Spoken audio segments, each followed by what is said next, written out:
kaayo ang matag-usay na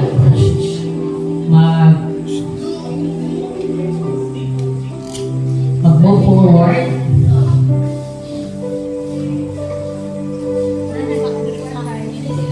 So tomorrow is Men's Network in charge, and today is the last day of May, May 31. The last Saturday of May and the last day of May. So, ang May 31, 2025, hindi na siya mabalik mga igsoon. Amen? Mabalik siya, pero rin na natuig. Pero ang mismong karon yun nga 2025, never na siya mabalik. So, kumusta ang matag-usa karon nga simana? Kung sa inyo ang ikabisihan during the week. So, kung inyo ang kung tagaan mo o isa lang ka word, i-describe ninyo si God karon nga simana, giusa niya pag-reveal ang iyang kaugalingon sa inyo sa ato karon nga week. Ha? God is great. Gusto ingon mo diha lalay? God is your provider. Ang uban, kung sa inyo ang experience ng God karon nga week, kung sa siya nga klase nga Ginoo, sa iyang pagpaila sa inyo karon nga simana. God is comforter. Comforter. Kanang personal yung experience ha, karon nga week, ako dire. Amazing God. Generous God. Providers, ID. God of strength yun kay di na rin mag-atubang sa kuan. Masakiton, pasyente na sa hospital. How about the others? Kung saan revelation kung kinsa si God sa inyo karon week? Merciful. Amazing. Kamo diha sa likod, Jairish of Cleansing. Provider.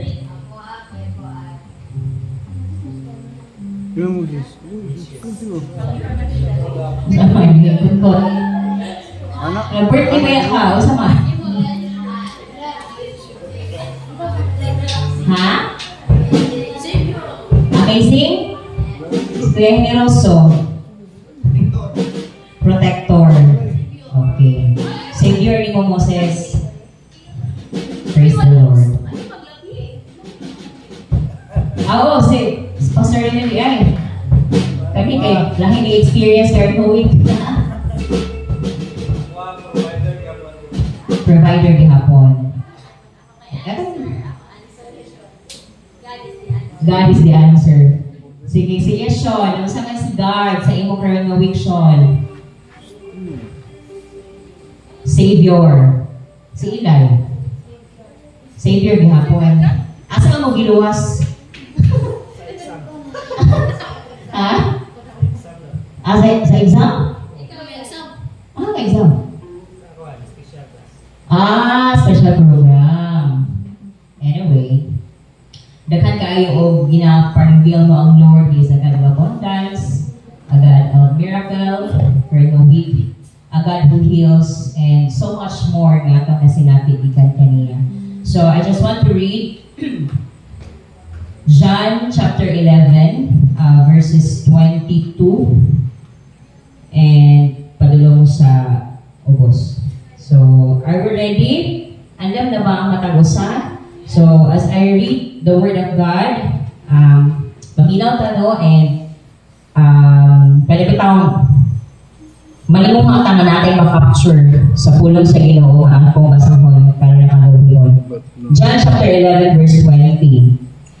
So, when Martha heard that Jesus was coming, she went and met him, but Mary remained seated in the house. Martha said to Jesus, Lord, if you had been here, my brother wouldn't have died. But even now I know that whatever you ask from God, God will give you. Martha said to him, I know that he will rise again in the resurrection on the last day. Jesus said to her, I am the resurrection and the life. Whoever believes in me, though he die, yet shall he live. And everyone who lives and believes in me shall never die. "Do you believe this?" She said to him, "Yes, Lord, I believe that you are the Christ, the Son of God who is coming into the world." When she had said this, she went and called her sister Mary, saying in private, "The teacher is here and is calling for you." And when she heard it, she rose quickly and went to him. Now Jesus had not yet come into the village, but was still in the place where Martha had met him. When the Jews who were with her in the house, consoling her, saw Mary rise quickly and go out, they followed her, supposing that she was going to the tomb to weep there. Now, when Mary came to where Jesus was and saw him, she fell at his feet, saying to him, "Lord, if you had been here, my brother would not have died." When Jesus saw her weeping, and the Jews who had come with her also weeping, he was deeply moved in his spirit and greatly troubled. Now, mumani siya ang katong, of course, the story about ang Lazarus, no? Itong banhaw sa iya ha. And kaning specific nga passage or kaning mga verses, muna nga time nga namatay din siya. No? Gilubong na siya, 4 days na siya nga namatay. But I would like to share kanang kagabion ang duha ka responses, no? Ang mga response ni Mary o ni Martha, and which of their response ang nakapatandog sa kasing-kasing sa Ginoo. So, ako nakita din ba nga, si Martha, sa dihang nagbasa ko, ano kay kung grabe din sila ka, kanang close ang ilang relasyon kay Jesus. Kay, mapasa-basa naman ko nila o ano, kanang dire-diretso na rin ang maitnan ba? Nga wala bitaw, kinsa lang, something anak nga diretso ka maka-approach, nga walay pugong-pugong.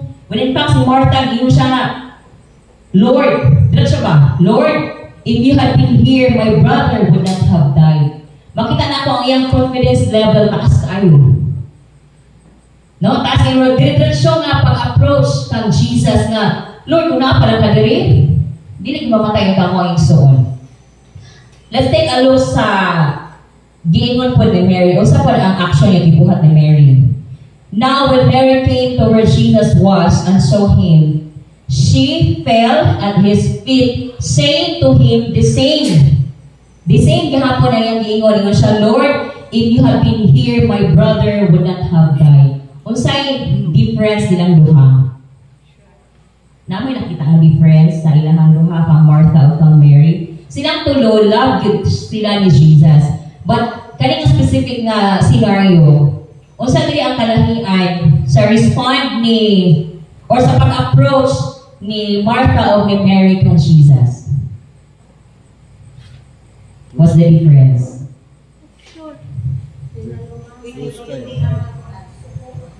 With humility ang kang Mary. Ang kang Martha, "Lord, kung ako lang kadinhi." Grabe no, kanang pangkuan yun. Pero makita mo din sa life ni Mary, she fell at his feet. Grabe nga pagpaubos sa iyang pagaling nga, "Lord, kung nakapalang kadiri-diri, gidunta mamatay nga akong igsuon."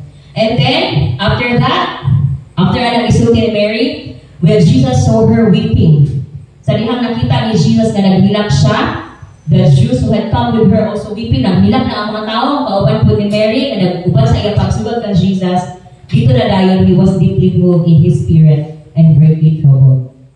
Dili naman siya makita dito sa kang Martha nga scenario nga si Jesus nihilak. Dili na after sa pag-approach ni Mary. So ako nakitaan ba nga, duwin naman ito inabalaan, no? Usag yun sa pinaka-basic ngigyan isod kay nga buhaton para nga matandog nato ang kasing-kasing sa Ginoo is kanagit tayo humility. Nagay pagpaubos before the Lord. Nang-acknowledge manimo ang iyang power dito sa imo ang kinabuhi. Nga wala kitay mahimo apart from the Lord.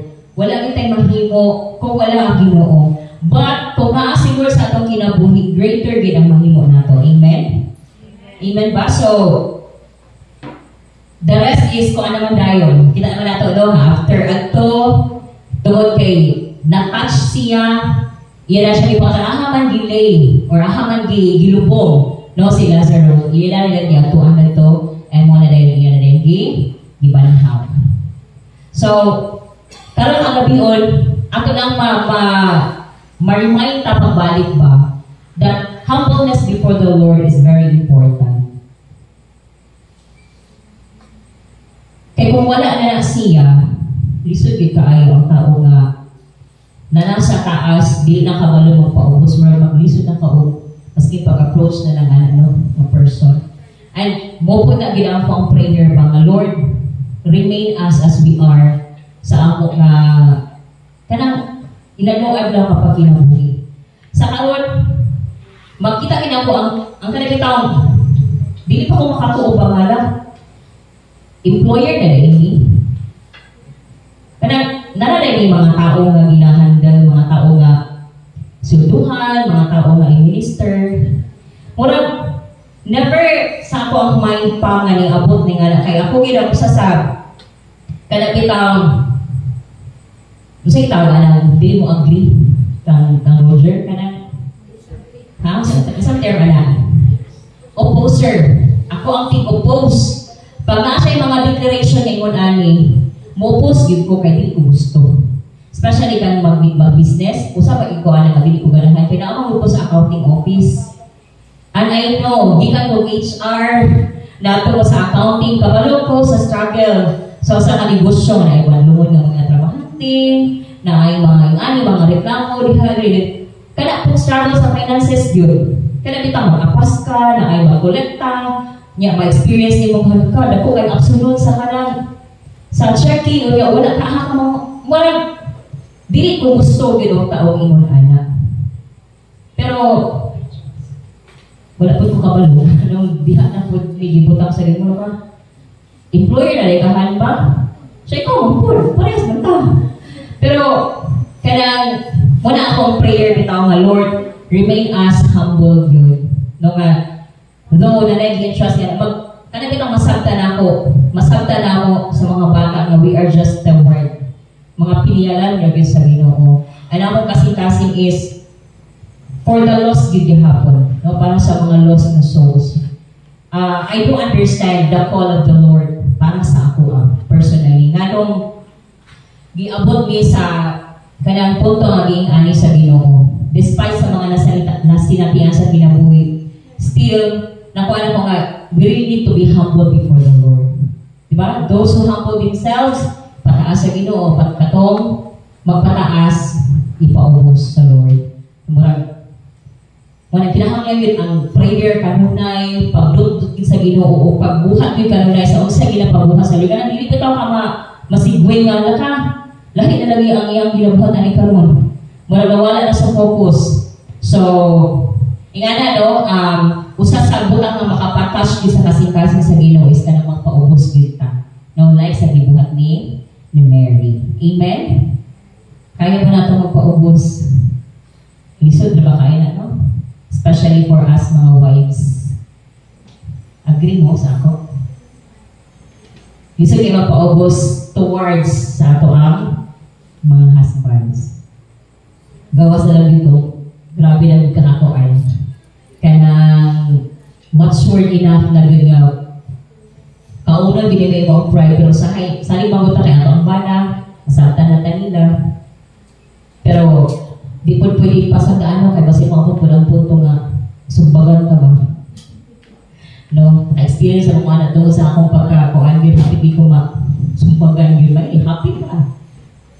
Naman po ko yung pagkakuan, pagka-dark side ng mga. So, but anyway, so this evening, no, salamat sa Ginoo sa inyong presensya, salamat nga kanang nagpadayon yun mo nga nagpagamit sa atong buhi nga Diyos. And for that, the Lord is so grateful no sa inyong kinabuhi. Malindog ta and atong i-worship ang Ginoo karon nga kagabhion, and let us continue to be humble before the Lord. Mag-think daw ta og mga nabuhat nato karon sa semana. Maguna-una kag mga butang or mga experiences, mga instances nga atong nahimo ron nga nagpakita na nagpaubos ta no before the Lord.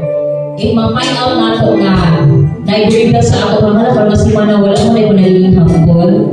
So it's time for us to repent and muduo din ka sa Ginoo. Of course, mahilapon o ka na renewed strength and a new heart. No, bago nga kasing-kasing nga ihatag sa Lord sa ato ang karoon na sugod karoon nga kagasiyon. And let us desire na sa matang adlaw, wala din tayo natin tinuhaon na makauban natin ang dili ang Pilipinas. Come on, let us come to the Lord and allow the Holy Spirit to search our hearts na rin yung kagabriyon. Thank you, Father. Hallelujah. Lord, nagaduol kami kanimo, karang kagabriyon, nagapaubos sa among kaugalingon. Kung among acknowledge, O God, that apart from you, we can do nothing. Salamat, Lord, sa imo ang grace and mercy to each one of us. Salamat, Lord, sa imong pag-reveal kung kinsa ka sa amo ang karon nga semana. You are our great provider, our healer, our protector, the source of strength. You are our amazing God, our Savior, our everything.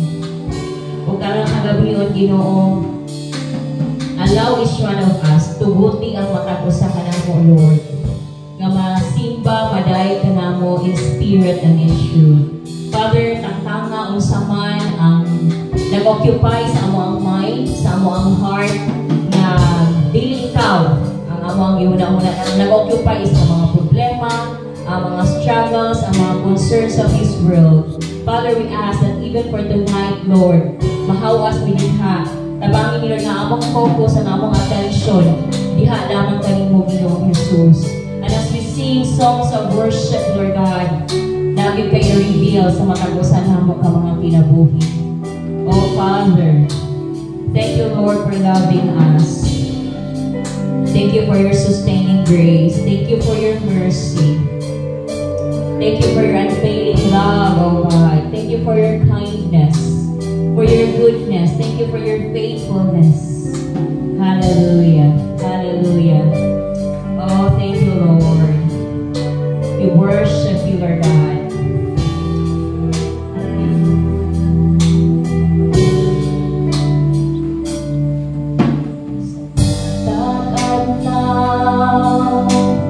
Gusto ko nga kauban ka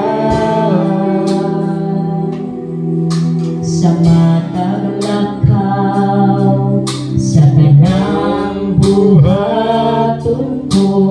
Gusto ko nga kauban ka sa matag adlaw, sa matag adlaw. Gusto ko nga kauban ka sa matag lakaw, sa tanang buhaton ko. Gusto ko nga kauban ka, kay ikaw man kadulay binikinuhan. Ikaw kung duman, ikaw man ang hangin laging ginawa. Ikaw ang akong gusto, ikaw ang akong buka, ikaw ang kailangan. Kay ikaw man. Once again, ato ning awiton o ato ang sabton igsoon ang dearest song. Hallelujah. Thank you, Lord. Sa matag adlaw, gusto ko nga kauban ka sa matag lakaw, sa tanang buhaton ko. Gusto ko nga kauban ka sa matag adlaw, sa matag adlaw. Gusto ko nga kauban ka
Hallelujah.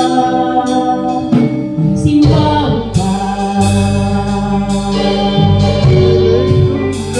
Oh, dadaig ka, Jesus.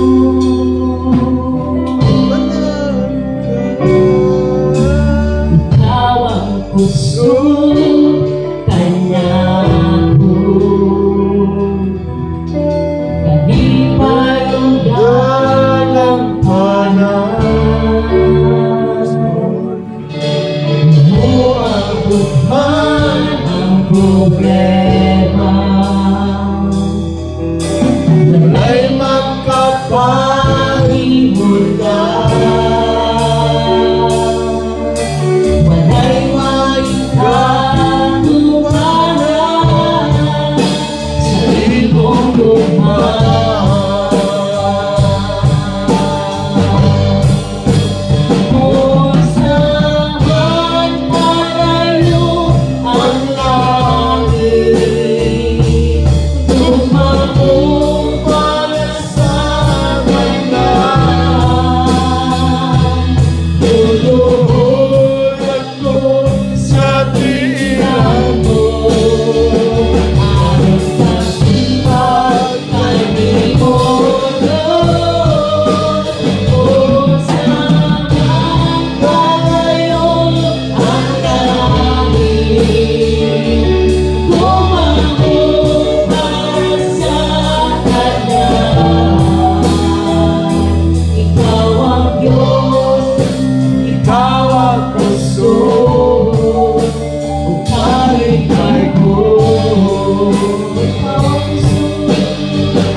Pag-ibig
ko. Let us continue to meditate mga igsoon. Ang gugma sa Diyos,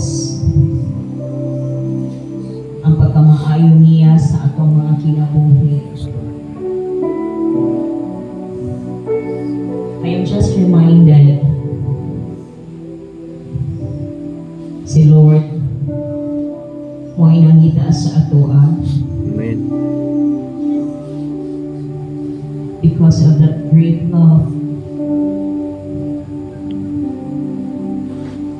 Tuwalan na ko gagawin magipangita tayo ng mga isuon. And here we are. Iyahat ang nakaplagan. And I believe God wants may panayon niya i-display ang iyang gahom sa atong mga kinabuhi.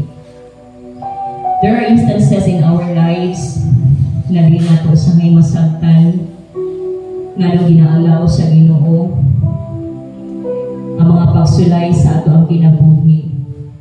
But one thing for sure, God wants to display His power and God wants to receive glory kung malagpasan nato ng mga pagsulay. There are really times in our lives makapangutana ta sa Ginoo. Why, Lord? Nga nang nahitabo ni sa akua, nga nang nahitabo ni sa akong family, nga nang nahitabo ni sa akong kinabuhi. Pasalamat Ginoo ang karang kagabion.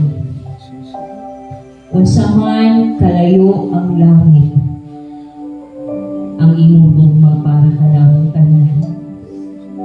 Salamat Lord nga recipient ni ana nga gugma. Dila kay basta-basta nga gugma, but unconditional nga gugma. And for that, Lord, wala gyud may kabalos kanimo kundi ang pasalamatan ka, pasidunggan ka, ituboy ka sa among mga kinabuhi, i-share ka nga to sa upan nga maayo kang na Ginoo. Wala minay mabuhat o God kundi ang ipamalita ang imong kaayo nga to sa upan. Because Lord, ang tinuoray dili gyud mi makabayad kung unsa man imong gibuhat diri kanamo. Thank you, Lord. Thank you, Father, na karong kagabion para mo i-renew ang among mga kusog. For some of us here, siguro na ay mga pipila na kagabi nga walay tarong tulog. Karon na kagabion, we ask in the name of Jesus na tagaan mo sakto ang kapagulayan karong kagabion, Lord. Maka-rest well, Lord God, na sa imong presence.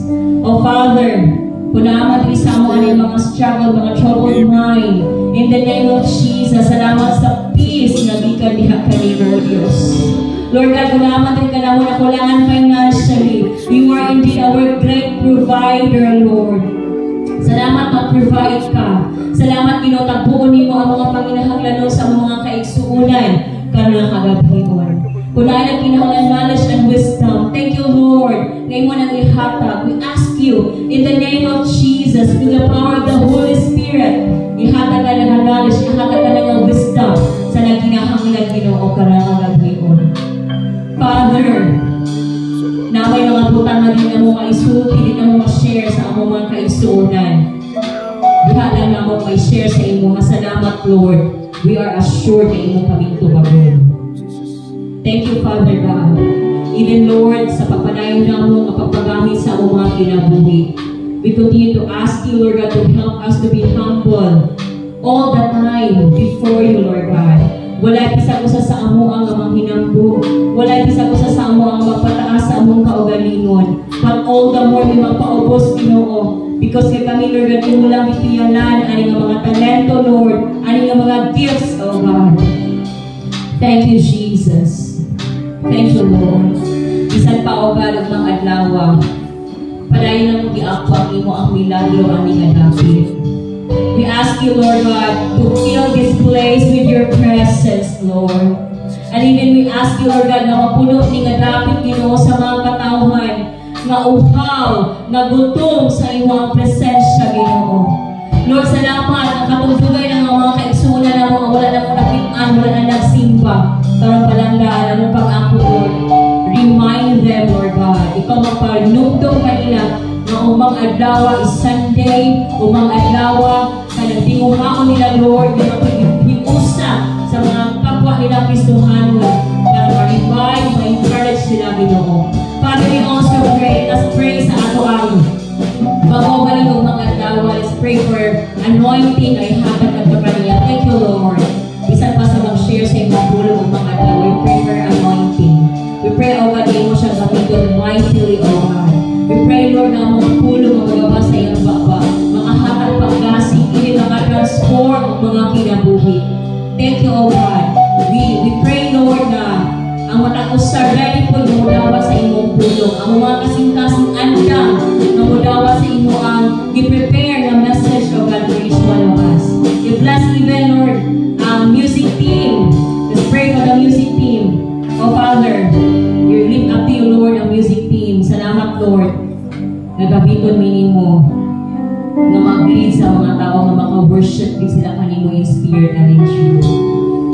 Nagay unity ang matagos sa kanamo, harmony. Even, O God, ang among ipraktisan nga ti, kalong di rin malimot pag-abot mga dawa. I-preserve ang among mga team, i-preserve ang among mga kusot, Ginoo. Even ang mga trial movers, let's pray for them. Lord, ang mga trial movers, we declare of God's strength, we declare joy to be upon them, O God. Kada si Ginoo, mag-usayaw, O God, para kanimo, Ginoong Diyos. Even, O God, sa ilang kabatan mo, salamat imo silang ligamit. And more of you, O God, ilang ako experience. Oh, hallelujah, hallelujah. Let's also pray for our ushers, mga ushers na to, and our gatekeepers. Father God, we look up to you, ang mga ushers, ang mga gatekeepers. Salamat sa ilang kinabuhi. Salamat, Lord, na ang ilang mga smile, ang ilang pagpanglusta, pag-say hi, hello, sa mga tao, umang Ginoo, na nag-ibabati na nila ang presensya ni mo, Ginoong Diyos. And even this grace, O God, panayon na mo, i-ako ang imo pag-sanctify na ni Kadapi. Salamat, Lord, sa mga panahon, mga dawa. Salamat ng mga katauhan magsadya. Maghintay mo natin, kaya na kayo buhaton sa among mga kinabuhi.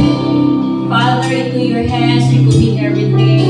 Isan pa, Lord God, sa pagmamahuli karon, ang ubasa mo, alayo pangulian. Salamat, Lord, sa imo ang divine protection.